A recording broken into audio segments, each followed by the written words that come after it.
Today I'm starting the book of Ecclesiastes, and it's a very interesting book because when you think about it, it's one of the strongest books of all literature because it begins the discussion of esoterics, of aesthetics, of point of view, of values, basically what is life. We've been brought up with a lot of man-centered psychology in the last 150 or so years.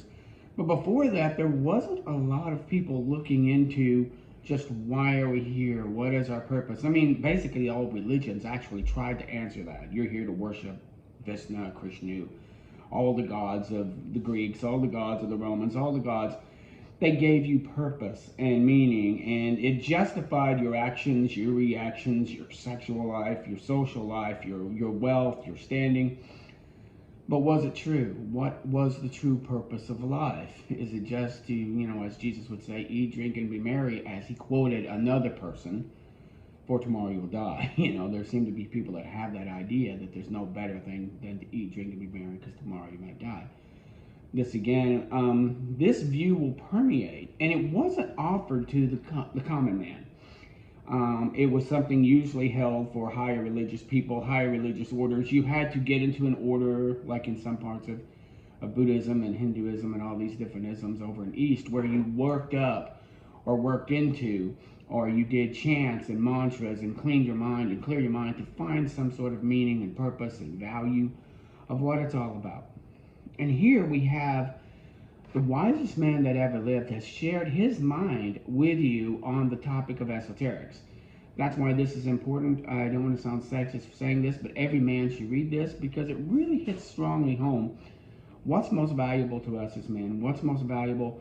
How do we lead our families? How do we lead our wives? What's our responsibilities to community and the world? What's coming next? And Jesus gives a little glimpse of what was before when he talks about, he and the Father were together and all this kind of stuff. So you know that they were there. And if you know their culture, you get an idea, and we know about the angels and all of this. So we get a lot from this esoterics, but I'll tell you, it kind of exists in its own realm. The idea that we could take any of the history books and kind of look back and see patterns, look back and see kings acting a certain way, these people acting a certain way, and so you could see patterns and stuff. But here, this is kind of a beginning point. You can't look to any place else in the Old Testament and find a lot tied to these esoterics. The closest you get is when God speaks to Moses, but he's very much A to B to C. What this is, what these are, and what you are to do. But he doesn't give that why, and sometimes we need that why, and that's what Ecclesiastes is about, giving us the purpose of the why. And once we have the strength of the why, we can do. Most people, if you tell them why they're doing something, they're more able to do it. They're like, well, that makes a lot of sense. Most people don't like being automatons, even though a lot of our religions deal with man as an automaton. Man is just a cog in the wheel, a puppet on strings. Ecclesiastes tends to go and try to answer some of those questions, but it's a hard book to read. You almost have to encapsulate it by itself. Read it by itself. Do not reference it from anything else. There are parts of it that I still don't understand.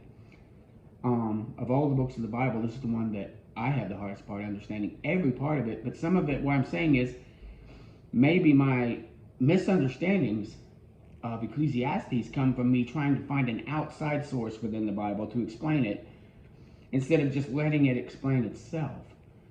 And it's like maybe learning a new language. Maybe esoterics is a form of language that's hard to understand till you learn it. Then some of the nuances make sense. He begins, of course, with he's the preacher, and he states who he is, and vanity saith the preacher, vanity, all is vanity. And I do like this idea. He gets right to the point. If you remember in Proverbs, we spent several chapters going over the why Proverbs were important, and we're very good. Here he doesn't even bother to do that. We're not going to talk about the why of esoterics. We're going to jump right to it. What profits a man of his labor, which he labors under the sun? One generation passes away, and another one comes up, but the earth abide forever. The idea that it's almost like we're bouncing balls. We're here, then we're gone. We're here, then we're gone. We're here, then we're gone. How do we know what's going to be here after us? What are we laboring for if what we're laboring for gets destroyed by the next generation? And would we even care? As an older man, I start thinking along those lines. As an older human being, life has a due date on it, a sell-by date. Will I really care? When in youth you care about the future. Do I really honestly care what happens after I'm gone? Because how can I affect it? From a non-Christian point of view, I'm going to bounce out. And so whatever you guys do after this, I guess it's kind of on you. So I'm going to bounce out. When the sun rises and sets, there are things that go on. The wind blows from the north and south and east. It's almost like it's all of this exists redundant of me, outside of me. Whether I'm here or not, whether I would be here or not, the wind would blow, the sun would rise and set. So why am I doing what I'm doing? What's my purpose? So all of this, and it talks about the sun rising in its circuits, all the rivers go to the sea, and then they return again. All things are full of labor, and man cannot utter it. The eye is not satisfied in seeing, nor the ear in hearing. There's always things to see. There's always more to hear. You cannot fill the ear. You cannot fill the eye. He goes on talking about these other things. There's no remembrance of former things, neither yet are there remembrances of things that are to come with those that shall come after. So sometimes there's no right now sense of before. We have no concept of after. Now, history kind of began, the idea of the concept of keeping an oral and a written history actually began mostly with the Jewish understanding. Many of the pagan histories were profane, or they're not well kept. They were there just to solidify power of the moment. See, I got my power from this person, who got their power from this person, and I'm a son of this person, or this person did this and I did that. So history is more about power than it is and legalese, and how do you take that legalese to get what you want or to solidify what you have.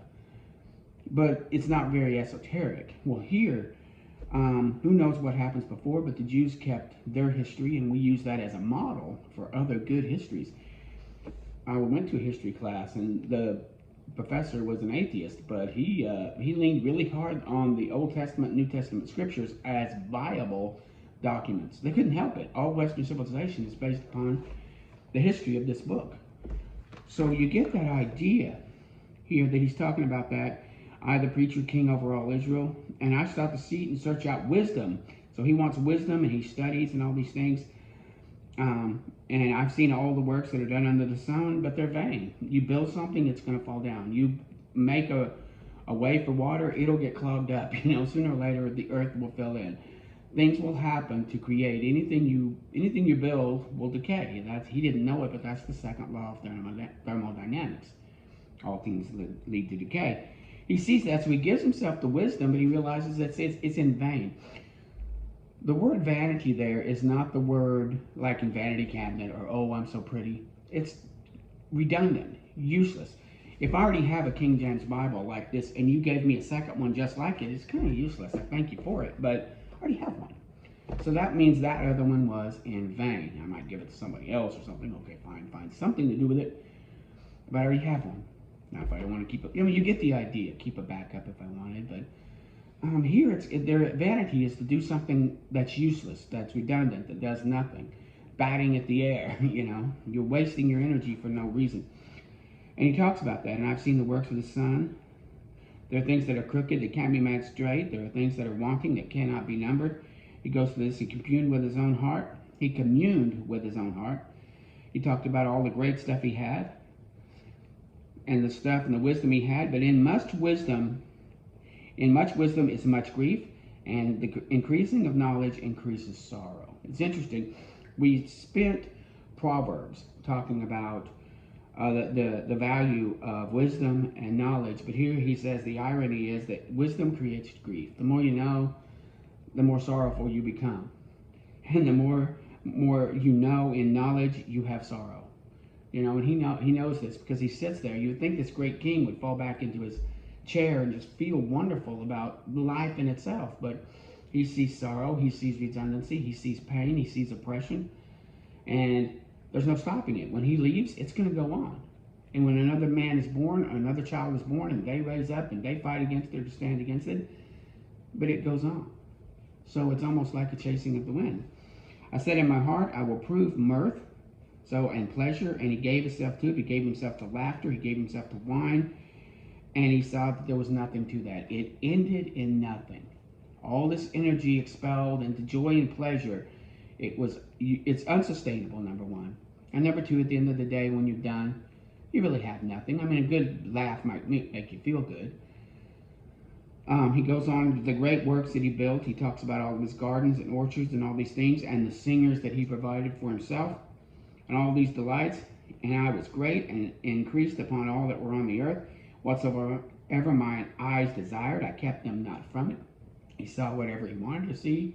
He did what he wanted to do. He heard what he wanted to hear. And truly, I turned myself, and behold, wisdom and madness and folly. For what can man do that cometh after the king? What can you do more than a king could do? A king could explore madness, folly, and wisdom to an extent that a normal person could not.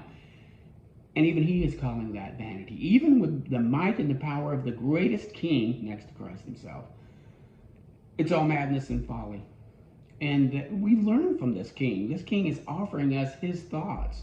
Now again, like I said, Ecclesiastes needs to be read completely by itself. Please don't try to put any other books to it. And I'm going to try to maybe go through it another time in my life to grab even more nuances, but I'm not going to try to go beyond the scope of what I'm saying. And he's trying to teach a language here, it seems. And I saw wisdom excelled folly, and as I saw light excelled darkness. A wise man's eyes are in his head, but the fool walks in darkness. But one event happens to them all. He talks about what happens to man, what happens to beast. There's no great value in being wise at the end of the day. If you're just going to be laying in the ground, there's no great error in being folly, because you're going to be laying in the ground. All the beasts go to the ground. So what was the point of it all? He's going to. Therefore I hated life, because the work that I wrought under the sun is grievous unto me, because it's all vanity. All the work I do is vanity. This is how I felt about my life. Even with the accumulation of what I have, it's like, well, what's the point? It's going to go away. I went to try to visit my parents' home. It's gone. My grandparents, it's been sold and gone. My great-grandparents, it's all gone. Everything's gone. You know, and we see this as we get older. Things just pass on. He hates his labor. For who knoweth what comes after a man? And what shall he rule over my labor thereof I have labored? And wherever I have shown myself wise under the sun, this is vanity. You don't know what your son's going to do. You don't know what those are going to do after you with all the hard work that you've done. And so he reaches out to this. And I went about to cause my heart to despair of all the labor which I'd done under the sun. For there is a man whose labor is wisdom and knowledge and equity. Yet there is a man who hath not labored, therefore shall leave his portion. This is vanity. There's a man who worked hard to leave a portion, a man that didn't leave anything. Well, what was the point? They're both the same at the end of the day, at the very end. And again, he talks about this. For all my days are sorrows and the travail and grief. His heart taketh not rest in the grief. There is nothing better. Here we go. He's found a nugget. After all of this darkness and vanity and concern and despair, there's nothing better for a man than he should eat and drink, and that he should make his soul enjoy good in his labor. This is what I saw, and this was from the hand of God. You could almost make this as the top point. If we had a chart talking about this discussion, this would be the high point. He goes back to talk about other things, and he'll go back to that high point again. Hold on to that high point. Verse 24. There's nothing better for man than he should eat and drink. Now that doesn't mean necessarily get drunk or be a glutton. That he should make his soul enjoy the work of sin. So many times we get so, well, I don't like what I'm doing. I want to move on. I don't like this. I want a better job. I don't like this house. I was training my sons and trying to get my daughters to see that, hey, whatever you have now, love it. Love it. If you could get better, you would. But if you can't get better, love what you have. Instead of going, well, I wish this was better. I wish that was better. This should be better here. Now, you can make things better. You shouldn't just settle if you have unhealthiness. If there are financial struggles, you're not going to settle with it. But fighting, arguing, yelling on the other side of the fence. You know, that you make yourself enjoy your labor. For God giveth a man that is good, and in his sight wisdom and knowledge and joy, but to the sinner he gives travail to gather and to heap up, that he may give it to him that is good before God. See, there's also an inkling here. An inkling of, see, this whole esoteric is based upon more of an idea of death is over and there's nothing coming more.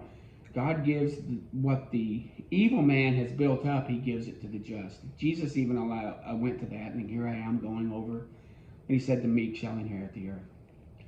That the meek will get the power that the evil people have put together for themselves, and God's going to give it to the meek.